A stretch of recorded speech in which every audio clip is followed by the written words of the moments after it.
بسم اللہ الرحمن الرحیم۔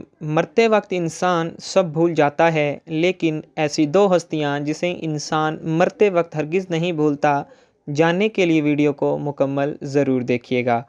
عام طور پر یہ تصور کیا جاتا ہے کہ زندگی کے آخری لمحات میں ایک جنگ سی چل رہی ہوتی ہے۔ انتقال کرنے والے شخص کا چہرہ دیکھ کر یوں لگتا ہے جیسے وہ سو رہا ہو۔ چہرے پر بہت عام تاثرات ہوتے ہیں۔ ایسا لگتا ہے کہ موت کا عمل آخری سانس لینے سے ایک ہفتہ قبل شروع ہو جاتا ہے۔ اس دوران صحت متاثر ہونے لگتی ہے، جسم کمزور پڑنے لگتا ہے، چلنے میں دشواری پیش آنے لگتی ہے اور غنودگی طاری رہتی ہے۔ آخری لمحات میں کھانا پینا بھی مشکل ہونے لگتا ہے، اور کسی شخص میں طاقت نہیں ہے کہ خدا کے حکم کے بغیر مر جائے۔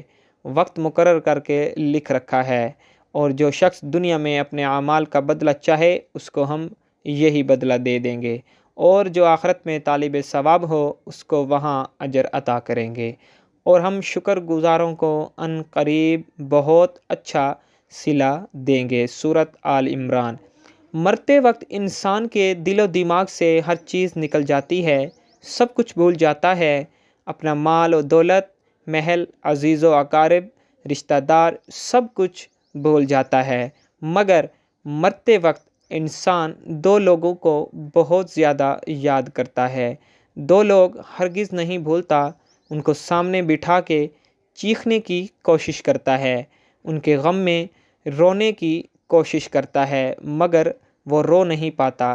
حضرت مولانا جلال الدین رومی رحمۃ اللہ علیہ فرماتے ہیں، میرے محلے میں ایک شخص زندگی موت کی جنگ لڑ رہا تھا، مرنے والا تھا، موت کے بالکل قریب تھا۔ لوگ میرے پاس آئے، بولے حضرت ہمارا ایک شخص مرنے والا ہے، آپ آئیں انہیں کلمہ پڑھنے کی تلقین کریں، قرآن پڑھنے کی تلقین کریں۔ حضرت مولانا جلال الدین رومی رحمۃ اللہ علیہ فرماتے ہیں، میں اس مرنے والے کے پاس پہنچ گیا، اس کے قریب بیٹھ گیا، آس پاس میں اس کے دوست، رشتہ دار، عزیز و اقارب بیٹھے ہوئے ہیں۔ اب اس مرنے والے کی آنکھیں چھت پہ لگی ہوئی کچھ سوچ رہا ہے۔ اللہ تعالیٰ نے اسے بولنے کی توفیق دی۔ وہ رو کر کہنے لگا، میرے بچے کہاں ہیں؟ اس کو نہ کمایا ہوا مال یاد آیا، نہ دولت یاد آئی، نہ عزیز و اقارب، یہاں تک کہ اسے ماں باپ بھی یاد آئے۔ بس وہ کہتا ہے میرے بچے کہاں ہیں؟ بچے دوڑ کر آئے، ساتھ میں بیٹھ گئے۔ پھر کہتا ہے میری بیوی کہاں ہے؟ بیوی دوڑ کر آئی اور ساتھ بیٹھ گئی۔ اب کہتا ہے تمہیں دیکھ کے میرا دل رو رہا ہے، سوچ رہا ہوں کہ میرے مر جانے کے بعد میرے بچوں کا کیا بنے گا۔ انسان جب مرتے وقت بچوں کو دیکھتا ہے تو اللہ تعالیٰ جب اسے دیکھنے کی توفیق دیتا ہے تو ہمت دیتا ہے۔ جب آخری بار بچوں کو دیکھتا ہے تو وہ یہ بھول جاتا ہے کہ میرے مرنے کے بعد میرا کیا بنے گا۔ یہ سوچتا ہے کہ میرے مرنے کے بعد میری اولاد کا کیا بنے گا، میرے مرنے کے بعد پتہ نہیں میرے ان بچوں کا میری طرح کوئی خیال رکھے گا یا نہیں۔ اس کی آنکھیں رو رہی ہیں۔ بیوی کو نصیحت کرنے لگا، میں تو دنیا چھوڑ کے جا رہا ہوں، مجھ پہ ایک احسان کیجیے گا کہ میرے ان بچوں کو قرآن مجید کی تعلیم لازمی دیجیے گا۔ ان کے منہ سے نکلا اللہ کا نام میری قبر کو روشن کر دے گا، اور مجھے جہنم کی آگ سے، اللہ تعالیٰ کے عذاب سے دور کر دے گا۔ ان کو دین کی تعلیم ضرور دلوانا۔ ایک واقعہ ملاحظہ فرمائیں۔ حضرت سیدنا موسیٰ علیہ السلام کا ایک قبرستان سے گزر ہوا۔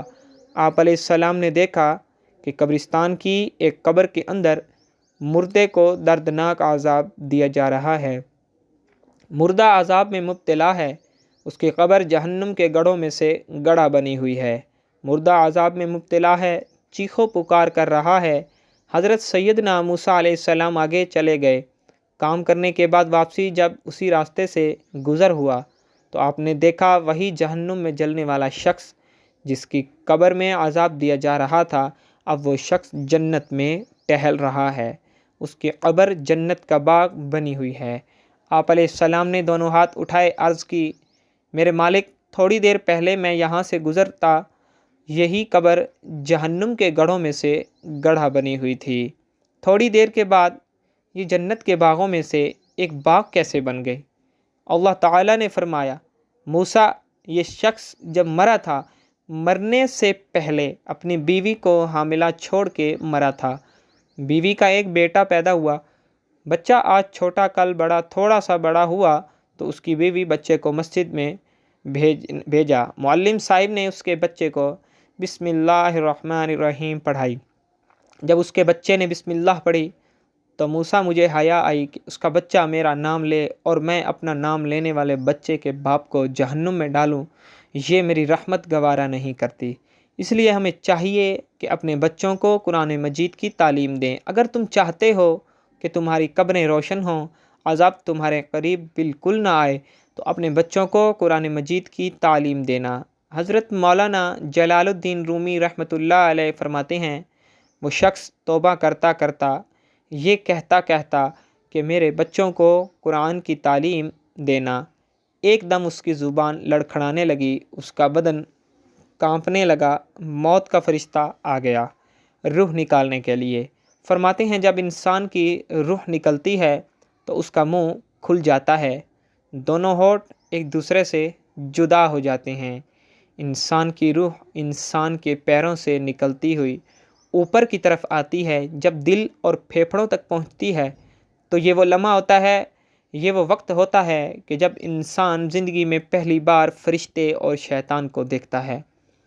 یہ وہ مرحلہ ہوتا ہے جب انسان کے ایک طرف شیطان اس کے کان میں غلط مشورہ ڈالتا ہے اور دوسری طرف اس کی زبان سے اس کے عمل کے مطابق الفاظ نکلنے لگتے ہیں۔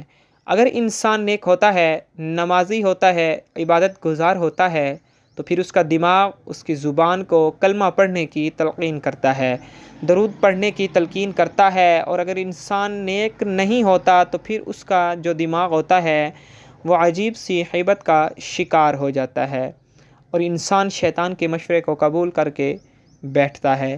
جب انسان شیطان کے مشورے کو قبول کر بیٹھتا ہے پھر کوشش کرتا ہے کلمہ پڑھنے کی، لیکن وہ کلمہ نہیں پڑھ پاتا۔ ناظرین، آج ہماری آنکھیں کھلی ہیں، آج ہماری سانسیں چل رہی ہیں، اس سے پہلے کہ یہ وقت گزر جائے، یہ زندگی کے لمحے میرے اور آپ کے لیے غنیمت ہیں۔ آخرت کے لیے کچھ اکٹھا کر لو، مرنے سے پہلے قبر کی روشنی بنا لو۔ معلوم نہیں پھر فرصت ملے یا نہ ملے، معلوم نہیں پھر یہ زندگی کے لمحے ملیں یا پھر نہ ملیں۔ اللہ پاک ہم سب کو عمل کی توفیق عطا فرمائے اور ہمارا خاتمہ ایمان پر فرمائے، آمین ثم آمین۔ ناظرین، کمنٹ باکس میں ایک بار اللہ تعالیٰ کے 99 ناموں میں سے ایک نام ضرور ٹائپ کیجیے۔